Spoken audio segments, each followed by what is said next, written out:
মহারাজ, নজিরবিহীন পদক্ষেপ নেওয়া হলো এই মিছিলের পরেই। কলকাতা পুলিশের তরফ থেকে 2 মাস ধরে কলকাতায় 144 ধারা জারি থাকবে, মিটিং মিছিল করা যাবে না, মানে 4-5 জনের বেশি যেটা হয় 144 ধারা জারি। কি বলবেন?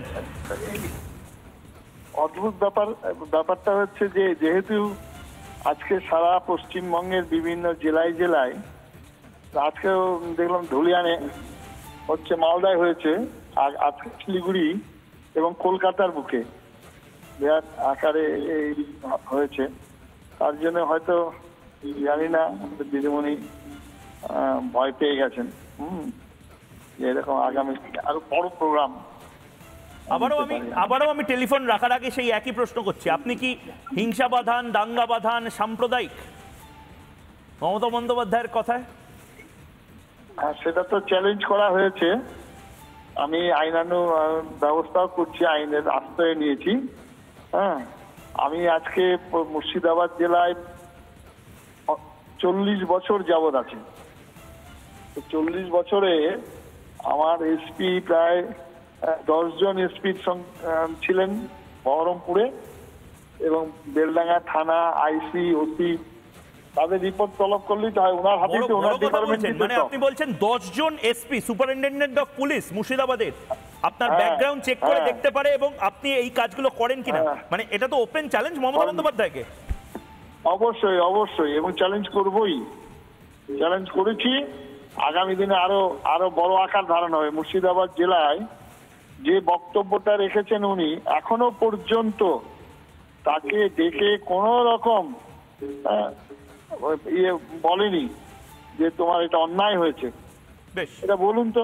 বেশ, মানে হুমায়ুন কবিরের ক্ষেত্রে এই মুহূর্তে বেশ বেশ আমি নীলকণ্ঠানন্দ মহারাজও রয়েছে, অনেক ধন্যবাদ, আপনি বিশ্রাম নিন। আমি আজকে সত্যিই বোধহয় পুলিশের ভূমিকা, মানে আপনারা বারবার বলছিলেন, আমি নিজেও সেই রিপোর্ট দেখিয়েছি, শঙ্করদা রয়েছেন, সৌরভপ্রিয়দা রয়েছেন। পুলিশ কিন্তু মানে সাধারণভাবে শঙ্করদা, মানে আমি নাম করছি না, শাসক দলের বড় বড় নেতা, তাদের সিকিউরিটি পারসেপশনের ক্ষেত্রে দাঁড়িয়ে একটা প্রোটোকল থাকতে পারে, বিপুল পুলিশের বন্দোবস্ত থাকে। এবং আজ সাধু সন্তদের এই মিছিলে পুলিশের ভূমিকা আমি অদ্ভুতভাবে দেখলাম। চারপাশে যদি ধাক্কাধাক্কিতে স্ট্যাম্পেডও হয়ে যেত বা কোনো ধরনের কোনো অপ্রীতিকর ঘটনা, পুলিশ কিন্তু নেই। সেই রিপোর্টটা একবার দেখব।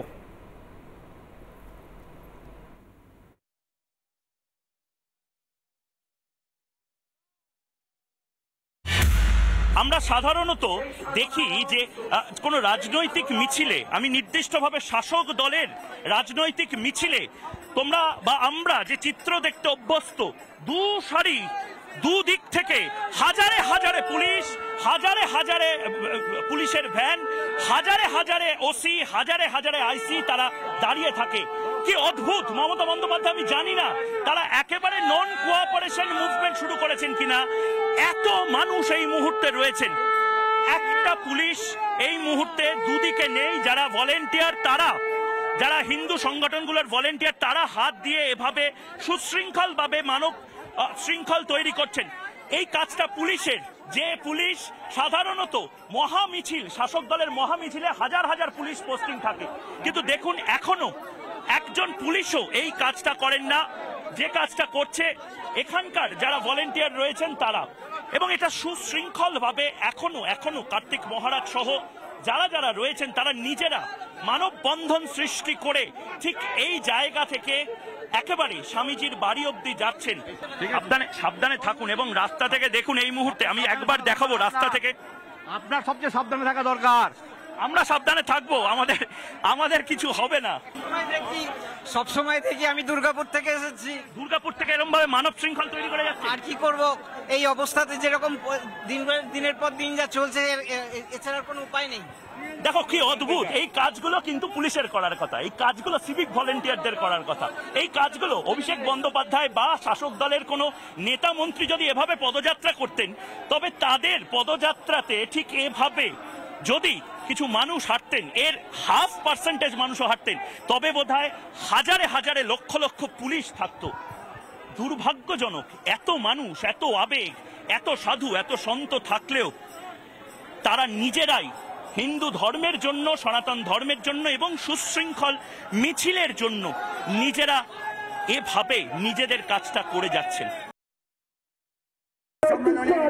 কোনো পুলিশ অ্যাডমিনিস্ট্রেশন কোনো রাস্তাঘাট কোনো রকমের ট্রাফিক কোনো রুল নেই। দ্বিতীয় কথা, কোনো পুলিশ প্রশাসনের কোনো রকম সিকিউরিটি বা কোনো রকম দায়িত্ব ছিল না।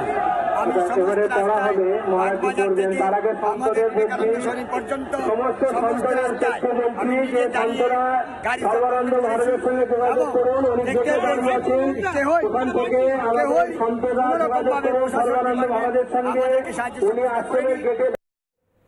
শঙ্কর ঘোষ, এই মিছিলটা কি একটা বড় সড়ো মানে নাড়িয়ে দেওয়া বলে না, সেরকম একটা কিছু হলো? 2 মাস ধরে 144 ধারা, মানে এর পরে কোনো সনাতন মিছিল যদি বা অন্য কোনো মিছিলও যদি হয়, সে মিছিল করা যাবে না। কলকাতা শহর আজকে কেঁপে উঠেছে এবং সেটা দেখা যাচ্ছে। আত্মা কেঁপে উঠেছে, আত্মা কেঁপে উঠেছে। পাপের ঘরেরা তো সম্পূর্ণভাবে পূর্ণ হয়েছে। আজকে যে মিছিল, আমি এত খুশি হয়েছি। আমি সবসময় ভাবতাম এত নীরব কেন, মনে হয় যেন সমস্ত অত্যাচারকে গ্রহণ করে নিয়ে যাও। শিবের যেরকম নীলকণ্ঠ, সব অত্যাচার এখানে এসে আটকে যাচ্ছে। প্রত্যেকটি জেলায় অনুপ্রবেশের কারণে যে পরিস্থিতি তৈরি হয়েছে, এখনো যদি আমরা আবার বলছি, ব্যক্তি মানুষের ধর্মচারণ নয়, গোষ্ঠীবদ্ধভাবে ধর্মচারণ, এবং তার মধ্যে দিয়ে এই যে সনাতনী সংস্কৃতির প্রতি যে অত্যাচার, এটা চোখে দেখা যায় না।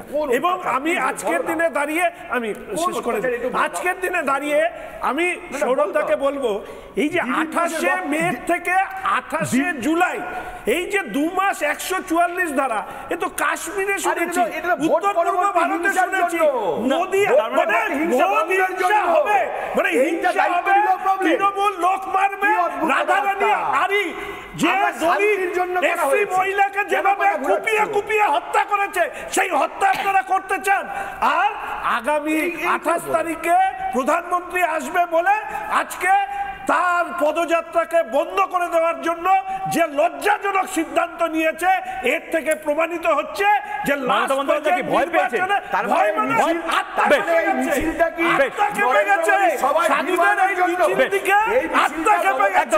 সময় শেষ, একেবারে সময় শেষ। আমি ব্রহ্মচারিণী স্মৃতি দেবীর কাছে যাবো। বেশ বেশ হয়ে গেছে। না না, বিজেপির লোকেরা নেতৃত্ব দেয়নি, সাধুরা নেতৃত্ব দিয়েছে। আপনাদের কার্তিক মহারাজের সমস্যা, কার্তিক মহারাজ ঠক ঠক ঠক ঠক করে কাঁপছেন।